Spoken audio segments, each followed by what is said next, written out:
Oi, eu sou a Aymara Limma e vocês estão assistindo a mais um episódio de CINE ARTE VARIETY, o seu programa semanal de variedades e entretenimento. A Bienal de Arte de Veneza é um dos eventos mais importantes no mundo, do mundo da arte. Semana passada, Roberto Cicutto, presidente da Biennale, a fundação responsável pela Biennale de Arte, apresentou à imprensa quem será o novo curador desse evento tão importante. E aí também foi apresentado o tema, o título. Eu não vou dar muito spoiler, porque eu acho que vocês têm que assistir a matéria. Mas eu tenho que dizer que eu fiquei emocionadíssima, eu fiquei super nervosa. Eu consegui entrevistar o presidente da Biennale, Roberto Cicutto, e o novo curador da Bienal de Arte 2024. Segura aí. Eu tenho certeza que vocês também vão ficar super empolgados com essa notícia. E depois temos a entrevista que fiz com o renomado diretor sueco Mattias Andersson.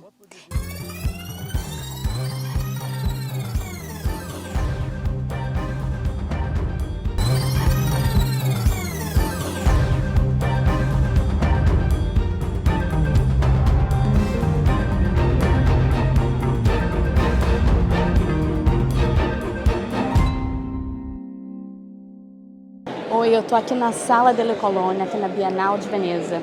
E hoje foi apresentado para a imprensa o novo curador da Biennale de Arte. E é nada mais, nada menos que Adriano Pedrosa, um carioca, diretor do MASP. Foi muito bonita toda a conferência estampa. Perché francamente la responsabilità del presidente di nominare i curatori è la cosa più difficile e più importante che un presidente debba fare. Mi auguro quindi che gradirete quello che Adriano ci racconterà oggi e tanto più gradirete quando potremo vedere la mostra, e dico proprio due parole giusto di presentazione di quello che abbiamo condiviso prima della presentazione dei contenuti e del titolo di questa mostra. Adriano Pedrosa è un curatore brasiliano e direttore del MASP, un museo di San Paolo realizzato dall'architetta di origine italiana Lina Bobardi. Si è contraddistinto per originalità e innovazione, anticipando temi e linee curatoriali poi seguite da altre mostre in tutto il mondo. Cambiare il punto di vista attraverso cui raccontare l'arte contemporanea credo sia ciò che un'istituzione di rilevanza internazionale come la Biennale di Venezia debba fare. E qui non si tratta solo di un punto di vista estetico, ma anche geografico, come quando al cinema si riprende la stessa scena in controcampo. Questa è la 60ª edizione dell'Esposizione Internazionale d'Arte Contemporanea nell'arco di 128 anni dalla prima. E non c'era mai stato né una curatrice né un curatore proveniente da un paese dell'America Latina. La partecipazione di artiste e artisti sudamericani alla Biennale è sempre stata nutrita, ma diverso è quando a invitare è una curatrice o un curatore che ha radici nella stessa cultura e ha sviluppato nel corso degli anni uno sguardo globale. La sua ricerca è anche focalizzata su artiste e artisti che, pur provenienti da culture e mondi diversi, hanno saputo mantenere sentimenti, caratteri ed esperienze della loro cultura d'origine ovunque si trovassero. Sarà interessante scoprire quanti padiglioni nazionali seguiranno questo tema e come lo declineranno. Mi piace particolarmente che in questa mostra ci sia la presenza di opere realizzate nel secolo scorso che oggi vengono considerate punti di riferimento per le nuove generazioni, e all'interno di questo movimento ritroveremo molti nomi italiani. Adriano Pedrosa si cimenterà con la seconda edizione del College Arte, apertosi nel 2022 con Cecilia De Mani, un'attività cui la Biennale tiene molto in tutte le sue arti. Sono certo che la 60ª Esposizione Internazionale d'Arte e il suo curatore sapranno emozionare e colmare Come ha detto la curatrice della 18ª edizione della Biennale Architettura Leslie Locco, quelle falle nella storia dell'arte con molte presenze finora trascurate. In bocca al lupo.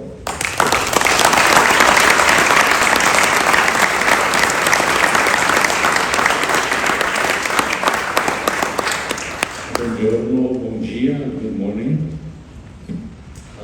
Thank you, Roberto, for the very kind words. Thank you also for the invitation to organize what is really arguably the most important biennale dedicated to contemporary art, but also the most important platform really that allows for extraordinary visibility for the artists and the artworks included in the exhibition. I'm going to start by thanking briefly Roberto, the president, as well as the board who appointed me and gave me this extraordinary possibility, opportunity, and responsibility as well. I want to thank also all the colleagues at the Biennale, particularly Johan, Andrea, and Christiana, who have been, and Cristiano as well, who have been helping me along the lines here to develop this complex and ambitious and challenging project. Also want to thank the artistic organizers that are working with me so far, Amanda Carneiro and Sofia Gocci, as well as the museum where I work with, Museu de Arte de São Paulo, Assis Chateaubriand in Brazil, who have been very generous and tolerant with my time, as I've been traveling quite a lot to develop research here for this Biennale. It's really a wonderful opportunity, and I'm very pleased to do so. I will read my short statement that you will receive briefly. Stranieri Ovunque, foreigners everywhere. The title of the 60th International Art Exhibition of La Biennale di Venezia is drawn from a series of works started in 2004 by the Paris-born and Palermo-based collective Claire Fontaine. The works consist of neon sculptures in different colors that render in a growing number of language the words foreigners everywhere, stranieri ovunque. I hope my pronunciation is decent. The phrase comes in turn from the name of a Turin collective who fought racism and xenophobia in Italy in the early 2000s, Stranieri Ovunque. The backdrop for the work, for Claire Fontaine's work, is a world full of multiple crises concerning movement and existence of people across countries, nations, territories, and borders, which reflect the perils and pitfalls of language, translation, ethnicity, expressing differences and disparities conditioned by identity, nationality, race, gender, sexuality, wealth, and freedom. Wherever you go and wherever you are, you will always encounter foreigners. Foi muito bonita toda a conferência estampa, a conversa com a imprensa em que falou do tema, e a gente vai conversar com ele. A gente conversou também com o presidente da Bienal, Roberto Cicutto. Vamos lá? Grazie, sono molto contenta di vedere un brasiliano facendo curatore della mostra di arte. Beh, speriamo che siano contenti in molti. Conta per noi un po' di questa scelta. Come ho detto prima nell'incontro stampa, volevo continuare a dare voce a curatori che provenissero dal sud del mondo, perché abbiamo trovato molto interessante l'operazione fatta con l'architettura e la curatrice Leslie Locco, e abbiamo accolto forse il suo appello nel fatto di non riscrivere naturalmente, ma di completare la storia sia dell'architettura che dell'arte contemporanea, andando a trovare in luoghi più lontani artiste e artisti che hanno invece trovato la loro strada. E che pensi di questo tema che ha scelto lui, la immigrazione? Allora, io credo che Stranieri Ovunque non sia solo un problema di immigrazione, di persone che devono cambiare paese, perché scappano da guerre o perché non riescono a sopravvivere lì. Penso che sia uno stato d'animo che riguarda moltissimo anche i paesi più sviluppati. Ci sono migliaia, centinaia di migliaia di persone che non si sentono a casa propria nella loro casa. Ci sono persone che vivono la propria sessualità in maniera spesso non compresa del loro circolo più stretto. Ci sono artisti e artisti che per risolvere quelli che sono i loro disagi, ma anche le loro aspirazioni, hanno dovuto trovare un'altra collocazione. Quindi io non credo che questa mostra sarà una mostra che racconta solo i drammatici problemi come quelli appunto dell'immigrazione, delle persone che hanno disagio mentale o che non trovano una propria identità. Credo che sia veramente quella di dare voce a coloro che hanno trovato, dovendo cambiare il proprio luogo o modificare il modo di vivere nella loro stessa casa, la realizzazione delle proprie aspirazioni. Congratulazioni. Grazie. Estou aqui com o Adriano Pedrosa e eu queria te perguntar, foi linda a conferência estampa aqui, gostei muito do tema que você escolheu, imigração, né? Estrangeiros em todo lugar, em português, estrangeiros em todo lugar. Estrangeiros em todo lugar. Eu sempre lembro do italiano fazendo imigração pra gente, Sim, né, no sim. Brasil, foi uma coisa muito marcante na minha infância. O Brasil na verdade, tem a maior diáspora italiana, né? O Brasil e depois a Argentina, né? E conta pra gente um pouco do que vai ser essa sua nova mostra. Olha, a exposição está em construção, né? Eu acho que eu já tenho talvez 60%, 70% dos artistas selecionados e convidados. Eu acho que vai ser uma exposição. Eu sou o primeiro curador latino-americano, mas também é muito especial essa oportunidade. E muita responsabilidade também. Claro que vai ter uma presença importante de artistas latino-americanos. Vai ter também essa sessão dentro do núcleo histórico. A exposição está dividida em dois núcleos, o núcleo contemporâneo e o núcleo histórico. E o núcleo histórico tem duas sessões em torno de modernismo do sul global, né, com obras de arte do século XX da América Latina, da Ásia, da África e do Oriente Médio, do mundo árabe, e há uma outra sessão também no núcleo histórico dedicada a artistas da diáspora italiana, e nesse caso nós temos tanto brasileiros quanto argentinos, italianos, né, que vieram para o Brasil e para a Argentina, também tem uma presença aí. E a exposição, de um modo geral, o núcleo contemporâneo, ele está focado em artistas, 4 tipos de artistas, né? Artistas estrangeiros, que também são os diaspóricos, os imigrantes, os expatriados, os exilados, né? Os refugiados. Esse é um dos sujeitos que a gente está olhando. Também os artistas queer, que também tem essa relação com o estranho, com o estrangeiro, com o distante, né? O queer. E também o outsider, o artista outsider, que em inglês talvez mais próximo para a gente do chamado artista popular lá no Brasil, o artista autodidata, o artista que opera fora dos contextos tradicionais de arte moderna e contemporânea da academia, bem como os artistas indígenas, né? Que são artistas que muitas vezes são tratados como estrangeiros em seu próprio território, né? Essa é um pouco o escopo da Bienal. Olha, eu estou muito orgulhosa. Muito obrigado. Carioca aqui, eu acompanho a Bienal há 5 anos. Tá certo, ótimo. E eu falei assim, finalmente. Perfeito, E um tem que grande aproveitar. orgulho, né? E Não sei você... quando é que vai ter outro. Obrigada, Tá bom, Adriano. muito obrigado. Muito sucesso. Muito por obrigado. estar aqui na estreia, Obrigado. te prestigiando.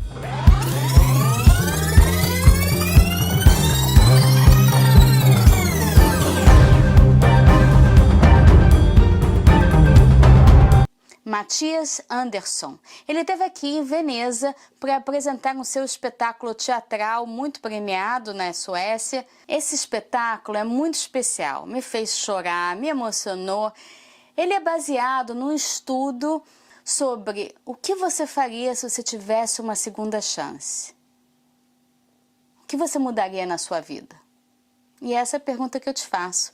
O que você faria se você fosse reviver uma segunda vez, se você tivesse a chance de reviver a sua vida? Eu estou aqui com Mattias Andersson. Ele é diretor de espetáculo muito especial, ele vai contar pra gente tudinho. Vocês vão gostar. Hi, Mattias. Hi. How are you? Oh, fine, thank you. Thanks for having me on this interview. Thank you for being here. Yeah. How is it after the emotion of yesterday? No, it's also when you come to a new space and to a new context. And I mean, it's been running. First, the performance was running in Göteborg at Backa Theatre, and then we ran it at the Royal Dramatic Theatre, Dramaten. And then we have not been playing it for like 1.5 years or something. So we need to take it up and rehearse it up, and to get it to fit into this space. But everything has really been good working. So I'm very satisfied with that. So yeah. Just a technical question before we go more deep into the play. You had to put subtitles here. Yes. And I loved the way the subtitles were placed. It was a new creation? No, it was very, very, as you say, it was very like simple this time, because this like sign that is in the middle of the performance.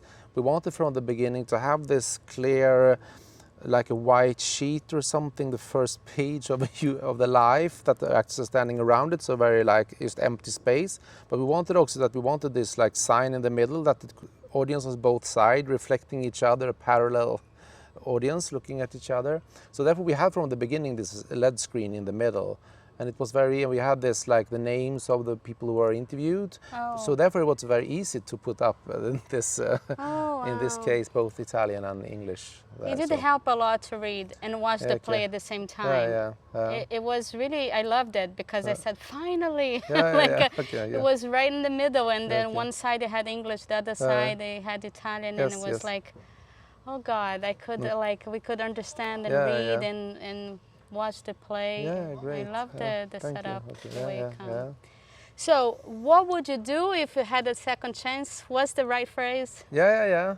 What would you do if you had a chance to, if you have a second chance to relive your life, if you got that was the starting point for the performance. So it's based on researchers, sociologists who had asked this question: if you had if you had got the second chance and you could relive your life, live your life over again, what would you have done differently? And of course, these questions was asked to like a socioeconomical of all Swedish population, from north to south, with different social background, different ages, different class backgrounds, different ethnical backgrounds, and and out of these answers that I got from this research project, I took the answers and created into a text collage and then the performance. So yeah. So I love, by the way, it didn't look like that collage. It looks like a real it was well written, put together. Yes. No, but I mean, in a sense, there is no like narrative of characters in that sense. It's like more. I mean, we want to represent very, very, very many different people in the performance. So yeah. And then the emotions go. You really made us go through a lot of like a roller coaster of emotion. Yeah. Like from dreaming to rethinking our life. Yeah.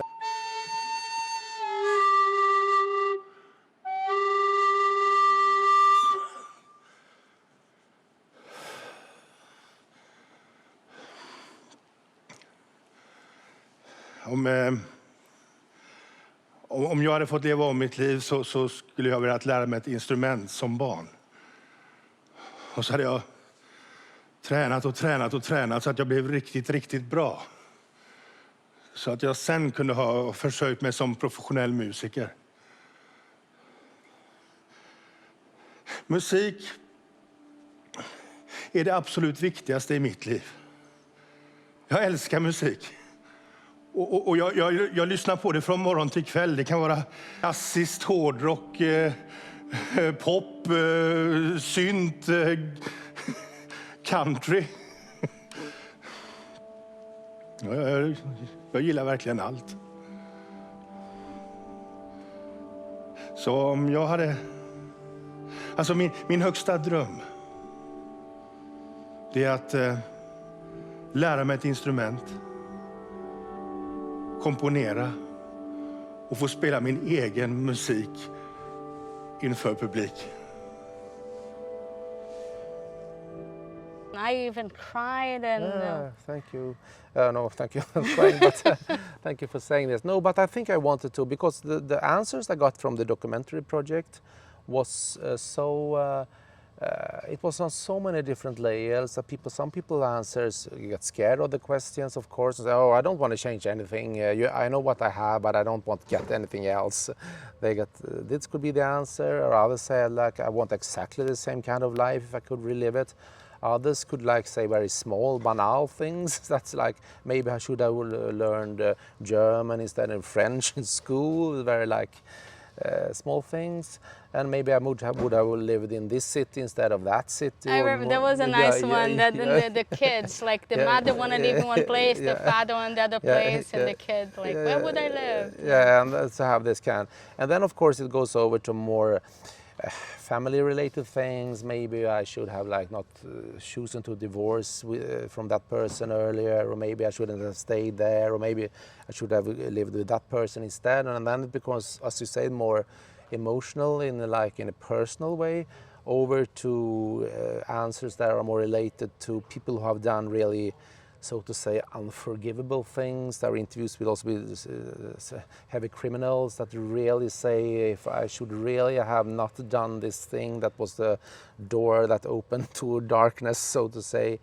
And then of course there are others, like more like when I fled from or escaped from Syria, I would have changed another country instead of Sweden.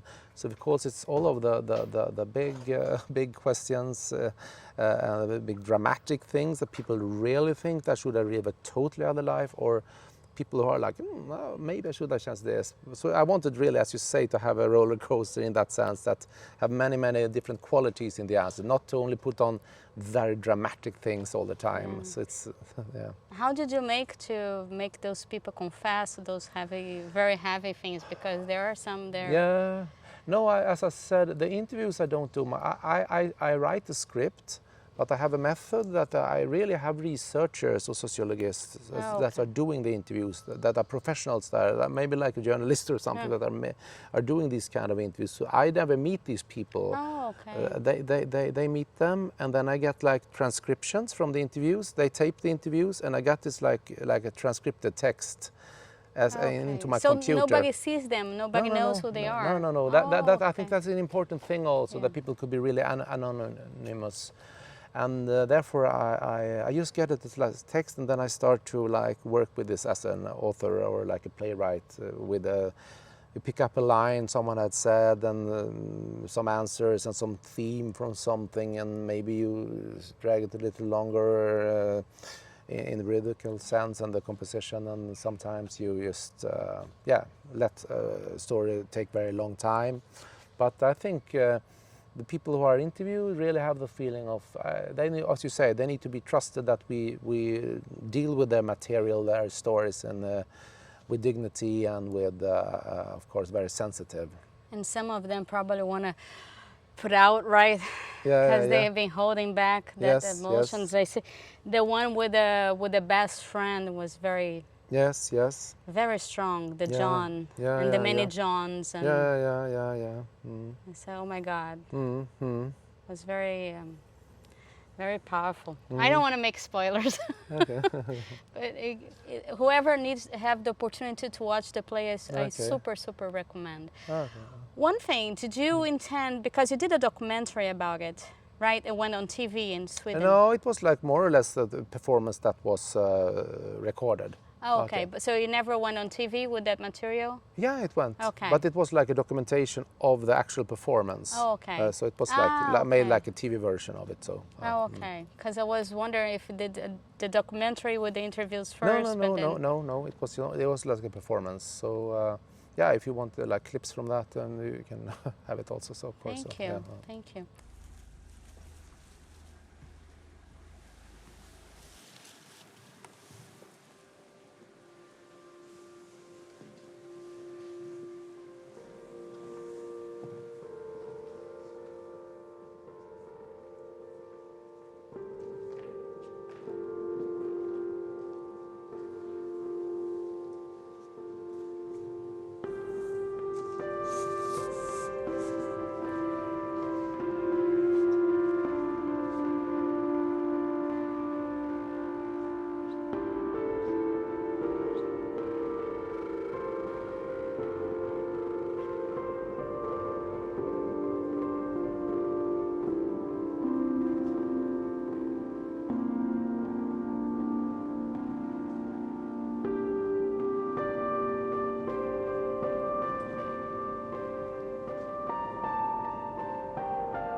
How was it? I know that you had like 3 extras. Yes, yes. And then you got like 3 extras here, Italians. Yes, yes.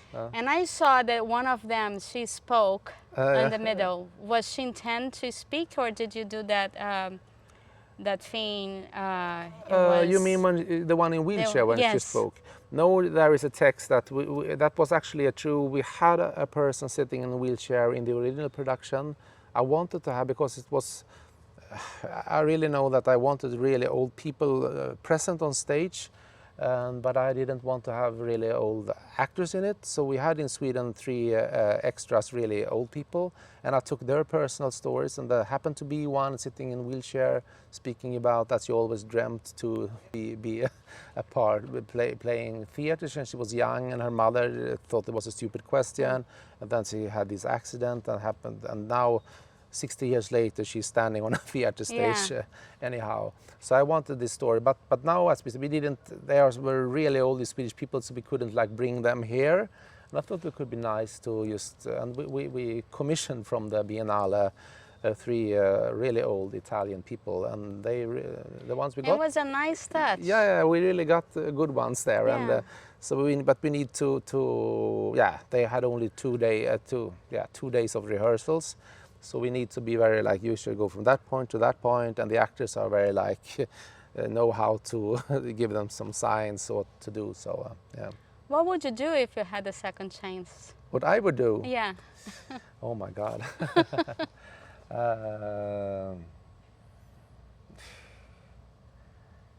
I don't have. I was thinking about that yesterday, and I couldn't even answer that. Of course, it's depending on the small choices you made in life, and of course it could be always made different. But also that, but I think that sometimes if I hadn't worked with the theater in art, I think maybe since it's a lot, I was being a journalist, it's a lot of like pressure and concurrence, and you need to deliver all the time.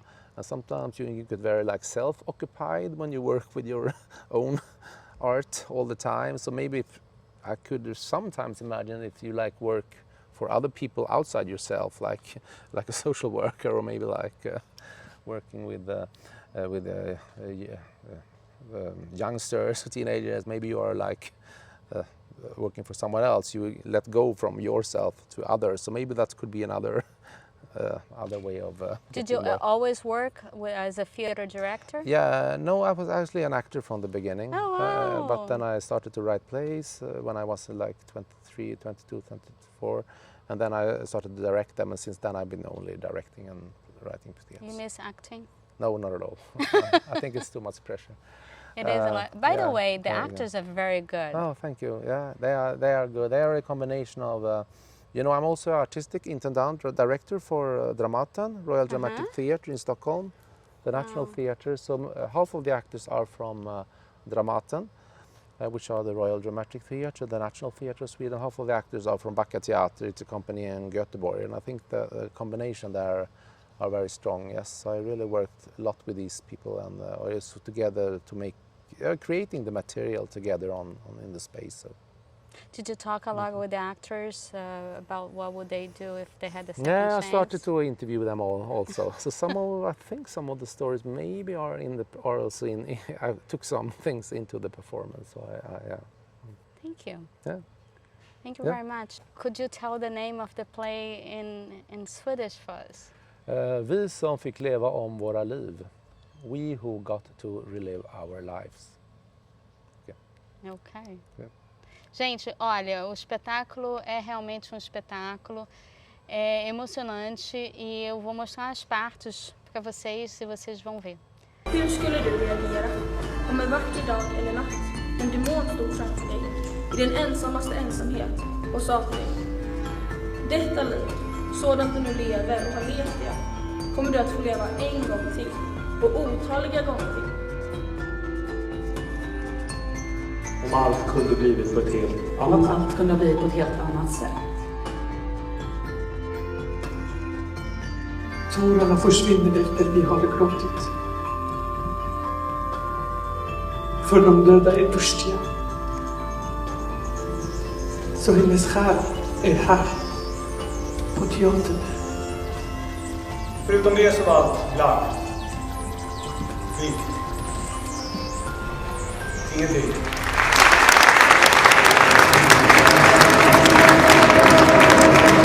O que você faria se você tivesse uma segunda chance para reviver a sua vida? Revive your life? Não. Relive your life, right? Okay. Então tá. Okay, Thank you so much, Thank you so much Mattias. for having me. Thank you. Obrigada, Okay, gente. thank you. Beijo. Bye. Tchau. Bye. Ciao. E no próximo episódio vamos falar ainda mais de Biennale do Teatro de Veneza.